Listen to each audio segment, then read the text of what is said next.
Hello friends, welcome to all of you in my channel JT mathematics. तो आज कल अपन ने एक थ्योरम कर ली थी परम्यूटेशन ग्रुप से रिलेटेड। और जो थ्योरम थी ना, जो अपन ने करी थी कि जो पीएन है वो जो पीएन किया था अपन ने, पीएन है वो मल्टीप्लिकेशन ऑपरेशन के अंदर है, वो एक ग्रुप बनाता है। और उस ग्रुप को दूसरा नाम भी दिया जाता है जिसको बोलते हैं सिमेट्रिक ग्रुप। ठीक है, ये बात मैंने नहीं बताई थी, तो आज आप देख लीजिए कि उसको बोलते हैं सिमेट्रिक ग्रुप, हिंदी में बोलते हैं सममित समूह। आज अपन कुछ डेफिनेशन करेंगे और एक छोटी सी थ्योरम करेंगे। ठीक है, तो सबसे पहले डेफिनेशन आज अपन देखते हैं, वो है साइक्लिक परम्यूटेशन।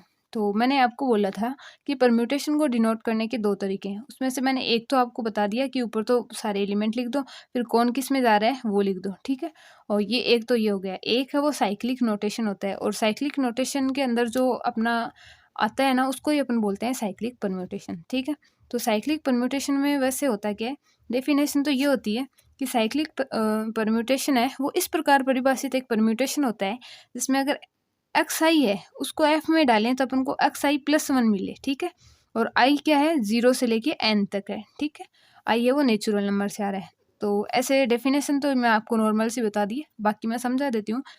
पहले तो डेफिनेशन एक बार और, कि एक ऐसा, यदि एस है वो एक सेट है x1 x2 से लेके xj तक।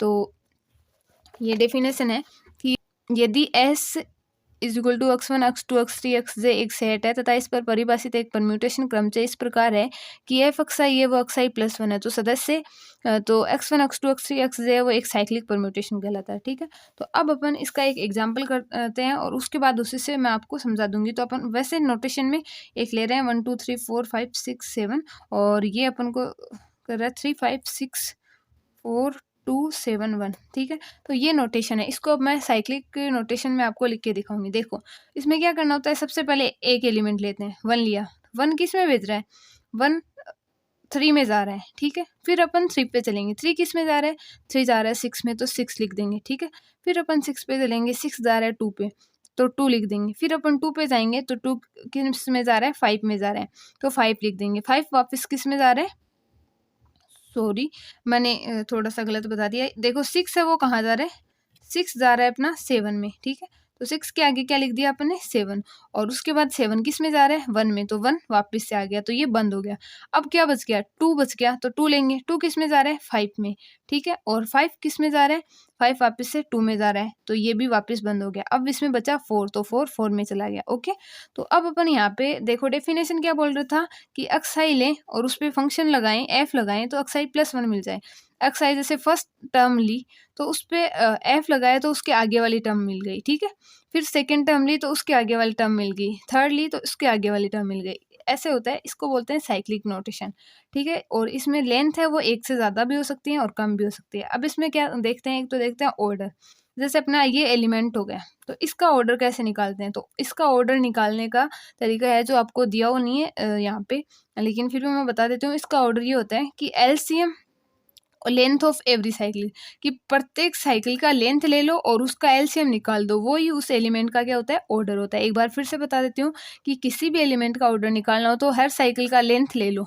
लेंथ क्या होता है, उसमें कितने एलिमेंट है, जैसे इसमें चार एलिमेंट है तो इसका चार आ गया, इसमें दो एलिमेंट है तो इसका टू आ गया, इसमें एक एलिमेंट है तो वन आ गया। इन तीनों का एलसीएम क्या है, फोर है, तो फोर इसका क्या हो गया, ऑर्डर हो गया इस एफ का। ओके, तो ऐसे ही अपन, ये होता है इसका साइक्लिक नोटेशन। तो लेंथ हो गया, ऑर्डर हो गया। लेंथ क्या होता है, कितने एलिमेंट है वो लेंथ है। ऑर्डर क्या होता है कि जितने भी साइकिल है उनकी लेंथ का एलसीएम ले लो, वही होता है अपना ऑर्डर। ठीक है, और उसके बाद अपन चलते हैं, एक बात और यहाँ पे जान लेते हैं कि जैसे अपने पास ये आया, ये एक नोटेशन है 1367, तो इसको अपन ये ऑर्डर चेंज नहीं करना है, बाकी आगे पीछे कर सकते हैं। जैसे थ्री से स्टार्ट कर सकते हैं, 3 6 7 1 कर सकते हैं। सिक्स से स्टार्ट कर सकते हैं तो 6 7 1 3 पे जा सकते हैं, है ना। लेकिन क्या है, ऑर्डर चेंज नहीं करना। जैसे ये आ रहे हैं ना, वैसे के वैसे आने चाहिए, आगे पीछे मतलब वैसे कर सकते हैं, लेकिन ऐसे नहीं कर सकते 7 6 1 3, फिर ये गलत हो गया। अपन आगे पीछे कर सकते हैं लेकिन ऑर्डर चेंज नहीं कर सकते, ये इक्वल होते हैं। जैसे 1 3 6 7 है, थ्री पहले लिख दिया, 3 6 7 1 लिख दिया, सिक्स पहले लिख दिया, 6 7 1 3 लिख दिया, सेवन पहले लिख दिया, 7 1 3 6 भी लिख सकते हैं। ओके, तो ऐसे अपन कर सकते हैं। और उसके बाद है कि चक्कर का प्रतिलोम क्या होता है। जैसे अपन ने वहाँ पे देखा था कि ऐसे दिया होता है तो ये नीचे वाली रो को ऊपर लिख देते हैं, ऊपर वाली को नीचे लिख देते हैं। अब इस साइकिल का है वो इन्वर्स, इसका प्रतिलोम कैसे निकालते हैं, क्या इसका इन्वर्स कैसे निकालते हैं, इसका प्रतिलोम कैसे निकालते हैं, वो अपन देखेंगे। तो इसमें क्या करना है, कुछ भी नहीं करना होता, जैसा का जैसा साइकिल दिया होता है ना उसका उल्टा लिख दो। जैसे 7136 दिया है ना, तो इसका ऐसे उल्टा लिख दो 6317। ये अगर एफ है तो ये एफ इनवर्स हो जाता है, ठीक है। ये अपने को ध्यान में रखना है। इनवर्स बहुत ईजी है, उल्टा अगर हम लिख दो तो वो अपना इनवर्स बन जाएगा। और सेम इसमें है कि ये 6 है, उसकी जगह 3 भी पहले ले सकते हैं, और 1 भी पहले ले सकते हैं, और 7 भी पहले ले सकते हैं, ठीक है। तो इसमें कोई भी अपने को चेंज नहीं होता। उसके बाद अपन देखते हैं ऑर्डर ऑफ ए साइकिल, जो मैंने आपको बता दिया कि ऑर्डर ऑफ ए साइकिल वैसे अपन निकालते कैसे हैं कि सबका एलसीएम ले लो, है ना। और फिर भी और वैसे इसमें फॉर्मल डेफिनेशन क्या होती है, फॉर्मल डेफिनेशन ये बोलती है कि एफ की पावर करते जाओ, एफ की पावर 1 करिए, एफ की पावर 2 करिए, एफ की पावर 3 करिए। अपने ऑर्डर एलिमेंट का ऑर्डर ऐसे तो निकाला था, पावर करते जा रहे थे। सबसे पहले जो लिस्ट इंटीजर है, जो न्यूनतम पूर्णांक है, वो अगर आप अपन को आइडेंटिटी दे रहा है एफ की पावर एन, अगर आप अपन को आइडेंटिटी दे रहा है तो एन है वो ऑर्डर होता है। और इसका वैसे ऑर्डर अपन निकाल भी सकते हैं, जो अपनी बुक में नहीं दिया हुआ है, इसलिए अपन को अगर क्वेश्चन आए तो अपने को इस तरीके से ही करना है कि एफ की पावर 1 की, एफ की पावर 2 की, एफ की पावर 3 की, ठीक है। तो ये हो गया अपना ऑर्डर ऑफ ग्रुप। और इसका एक क्वेश्चन है जो मैं आपको दिखा देती हूँ। तो ये एक क्वेश्चन दिया हुआ है, तो देखो एक मैं आपको ये बता देती हूँ, मल्टीप्लिकेशन और बता देती हूँ। इस साइकिल में मल्टीप्लिकेशन कैसे करना है, तो अपन लेते हैं जैसे 1 2 5 7 लेते हैं। 1 2 5 7 का 1 2 5 7 से ही मल्टीप्लाई करना है।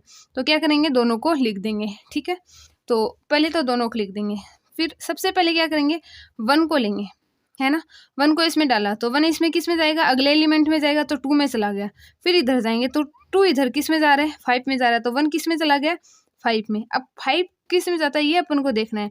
तो यहाँ पे अपन क्या करेंगे, 5 को डालेंगे, तो 5 इसमें क्या जा रहा है, किस में जा रहा है, 7 में जा रहा है। और यहाँ पे अपन फिर 7 को डालेंगे तो 7 इसमें 1 में जा रहा है। तो क्या हो गया, अपन इतना ही लिख देंगे, क्यों, क्योंकि 1 5 में चला गया, 5 1 में चला गया, ये ऐसा ही तो होता है। और अब उसके बाद अपन क्या करेंगे, और भी एलिमेंट था उनको लेते हैं। फिर अपन ने लिया 2 को, तो 2 किस में गया अपना, 5 में गया। फिर 5 को इधर डालेंगे तो 5 किस में गया, 7 में गया। इसका मतलब 2 किस में चला गया, 7 में। फिर अपन 7 किस में जा रहा है, यही तो लिखेंगे आगे। तो फिर इसमें 7 को डालेंगे तो 7 इसमें 1 में चला गया। इसमें 1 को डालेंगे तो 1 इसमें 2 में चला गया। इसका मतलब 7 वापस से 2 में चला गया। तो ये इतना का इतना हो गया। फिर 7 है, देखो 7 तक है, इसका मतलब इसमें एलिमेंट कितने, 7 एलिमेंट है। जैसे मतलब जिनका अगर किसी का ऑर्डर नहीं दिया होता है, इसका मतलब वो खुद के खुद में जा रहे हैं। जैसे 4 का नहीं दिया हो तो 4 4 में जा रहा है, 3 का नहीं दिया हो 3 3 में जा रहे हैं। तो उनको भी लिखना है, तो ये तो अपन लेंगे 3 को। तो 3 को इसमें डाला तो कोई असर नहीं होगा। फिर यहाँ पे आएगा तो उसमें भी कोई असर नहीं होगा, 3 3 में जाएगा। जो बचे हुए हैं वो अपने के अपने में ही चले जाएंगे, 3 3 में, 4 4 में, और 6 है वो 6 में चला जाएगा, ठीक है। तो ऐसे अपन मल्टीप्लीकेशन करते हैं, ठीक है। आई थिंक आपको मल्टीप्लीकेशन समझ में आ गया होगा, नहीं आया हो तो आप एक बार फिर से बैक करके देख लेना, ध्यान से देखोगे तो समझ में आ जाएगा, ओके। उसके बाद अपन एक दो और डेफिनेशन है। एक डेफिनेशन है वो है ट्रांसपोजिशन। ट्रांसपोजिशन हिंदी में इसको बोलते हैं पक्षांतरण, ठीक है। तो पक्षांतरण क्या होता है, इजी है कि अगर 2 एलिमेंट का कोई साइकिल दिया हुआ हो ए और बी, तो उसको ट्रांसपोजिशन, उसको पक्षांतरण बोलते हैं, ठीक है। इजी सी डेफिनेशन है, अगर 2 एलिमेंट का कोई अपने को परम्यूटेशन दिया हो तो वो ट्रांसपोजिशन होता है। और अपन हर एलिमेंट का ट्रांसपोजिशन बना सकते हैं। जैसे अपन ने लिया 2 3 7 लिया, तो अपन क्या करेंगे, इसका ट्रांसपोजिशन 2 2 में कैसे तोड़ सकते हैं, 2 को 7 में तोड़ा और फिर 2 को 3 के साथ जोड़ा। अब अगर इसको वापस से करेंगे ना अपन कि 1 को इसमें डाल के 2 को इसमें 1 जो आया उसको डालेंगे, तो ये वापस से ये का ये बन जाएगा। देखो मैं आपको दिखाती हूँ, 2 को इसमें डाला 3 बन गया। तो क्या हुआ कि 2 है वो 3 में चला गया। अब 3 को देखेंगे तो 3 इसमें किस में जाएगा, 2 में चला जाएगा। फिर 2 को डालेंगे इसमें तो 2 किस में चला गया, 7 में। इसका मतलब 7 का हमें चला गया 2 में। अब 7 को देखेंगे तो 7 इसका कुछ असर नहीं करेगा। फिर इसमें डालेंगे तो 7 वापस से 2 में चला जाएगा। तो ये अपने को वापस अपने एलिमेंट मिल जाएंगे। तो इसलिए अपन क्या कर सकते हैं कि प्रत्येक जो है एलिमेंट है उसको अपन ट्रांसपोजिशन के रूप में लिख सकते हैं, ठीक है। Thank you, have a nice day.